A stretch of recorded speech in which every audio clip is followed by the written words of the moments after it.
Hey everyone, John Doyle from Optix EQ. I want to take a look at the Preakness on Saturday, just an early preview, and just take a look at the plot and see what it tells us. And to me, just looking at this plot, the 4 and the 9 jump out. The two Bow and Baffert horses look like they have a significant early pace advantage. You can see when you look at contention's kind of sun, which is average, speed rating's 0. And Quadrant I really has very few horses. You can see the 4, the 9, and the 6. When you look at the run styles, it's 4, 6, and 9. It looks like they could track each other probably around the track on 1, 2. That's what it looks like. But we'll look at a little bit more. You can see all the other run styles of horses that are closers or come from behind horses. They're going to have a tactical disadvantage. The only thing is if the 4 and 9 just kill each other and they go crazy, which I don't think, based on them coming from the same stable.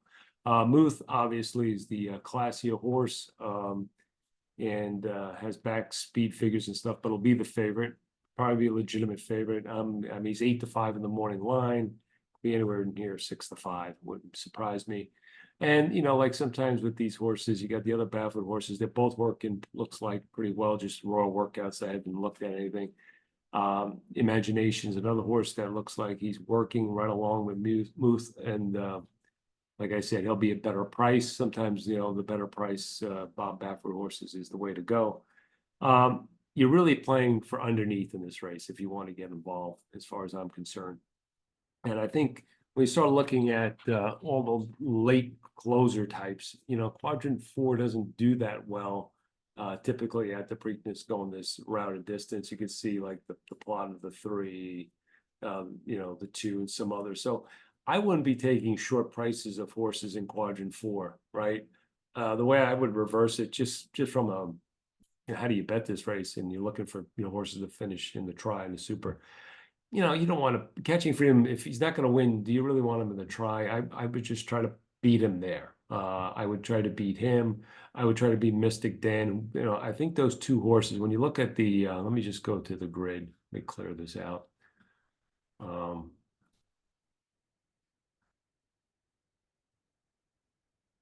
When you go to the grid, and I'm sorry, folks, I'm using kind of a newer version of Optix grid, so it's coming to a theater near you soon. But anyway, when you look at both the 3 catching freedom, I thought he had a really good trip and just couldn't get by. He kind of followed the Mystic Dan, who I thought had a perfect trip, and we also have that in the notes. The note taker agreed with me.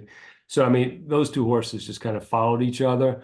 And they didn't run that big of a figure. I don't think there was like a lot of upside. This is like that was the third race in Mystic Dan's form cycle. You can see here, right? 1, 2, 3 races. He ran in high figure, then another good race, another good race. There's not a lot of upside. I don't know what more he can do. He seems like he's like been to that party already. So he's going to be like 5-2 or 3-1 or 7-2 or something like that. You don't want to take that. And same thing with catching freedom, Cox horse. Just worry about him and the distance a little bit. And again, yeah, he may get underneath there, but that's okay. I'm not cashing that anyway. So I would be looking at the 2, maybe a horse that's kind of on the improve. I like the fact that this horse ran a 91 way back as a 2-year-old. So you show the potential there. We'll get undervalued because being kind of a Parks horse. Won the Withers at Aqueduct in the Mud, came back, was out of the gate slow and wide in the Wood Memorial. Again, he seems to be working okay, worth a shot. Again, I'm not playing this horse on top, just the horse is at a price that maybe can round things out. The other one is Just Steals. Just again, I'm just going on the price. This is a horse that had trouble to start in the Derby, rushed into a really hot pace and kind of like backed up. So maybe if he gets a better trip, he's already run second in the Arkansas Derby to Muth. So, another horse that, again, price-wise, you got to, like I said, you want double digits on these horses, good mid 15 to 1 or plus. They're better alternatives underneath than I think the others. Tuscan Gold, I just don't know. Yet like where this horse, he was scratched out of the Peter Pan. I don't know what the issue is there. Maybe he's doing well, maybe he's not doing well. I don't know. But he's got a high speed figures. I guess a horse you consider. He's either going to kind of be in that exact or not. And, you know, I'm just kind of leaning against him again, just because of the way the race sets up. Uh, I think he's going to have to make up a lot of ground on two horses that I think are primed to go in the Baffert horses. So again, he won't serve value underneath. The other horse I think as value underneath is the 6, Seize the Gray.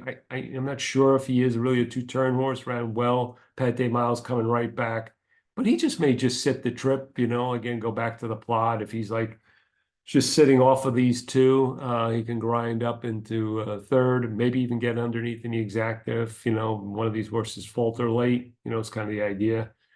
But not much beyond, I think, the favorite in this race, and this probably, if he's not the second choice, should be is the 9 Imagination. I guess a couple ways maybe to play it. Imagination goes off, third, fourth choice, if that's possible. Maybe that's a good win bet. If not, you use those two over like a long shot. Maybe consider like if the 2, the 6, or the 7 are a big price, which ones you like to kind of run up underneath, and maybe the tries and super play around that way. So that's the idea from the Preakness. We will have a focus report coming out as part of our Preakness package. It's $25 for the day. And I'm going to go through the last 6 races, and you'll get the information as you see in focus. It's great content. It's not trying to pick anything, it's trying to just evaluate, and then you using the board to try to make a final determination in terms of wagering, right? Because you have to look at the board and make those final determinations. But at least this gets you, 3/4 of the way there, and then you can take it the rest of the way. All right, this is John from Optix. Thanks for listening, and have a great day on Preakness. Hopefully all the best to everyone.